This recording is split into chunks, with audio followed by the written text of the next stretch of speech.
దైవ మర్మములు. సహోదరుడు భక్తి సింగ్ గారి అనుభవములో దేవుడు ఆయనకు బయలుపరిచిన దైవ మర్మములు. డిసెంబర్ 21.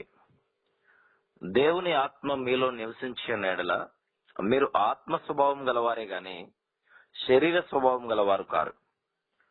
ఎవడైనను క్రీస్తు ఆత్మ లేనివాడైతే వాడు ఆయన వాడు కాడు. రోమా 8:9. పరిశుద్ధాత్మ మన జీవితంలో ఏడంతల బహిరంగ కార్యమును జరిగించును. నివసించుచున్న ఆత్మ. రోమా 8:9.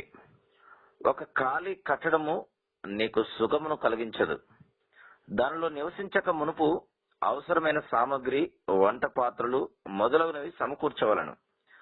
అదేవిధంగా పరిశుద్ధాత్మ మనలోనికి వచ్చి యేసుక్రీస్తు ప్రభు మనలో నివసించుటకు మనము యోగ్యమైన వారముగా ఉండున్నట్లు చేయును.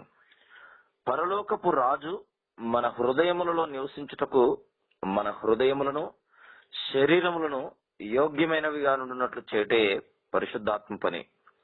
అనగా పరిశుద్ధాత్మ ప్రభువైన యేసుక్రీస్తు యొక్క సుగుణములను మనలోనికి తెచ్చును. యేసు ప్రభు యొక్క సౌందర్యము మనలో కనిపించును. నీవు పరిశుద్ధాత్మకు లోపరుచుకున్నచో నీలోని మంచి కార్యములను, ప్రభు పోలికలను అనేకులు చూడగలుగుదురు. Praise the lord.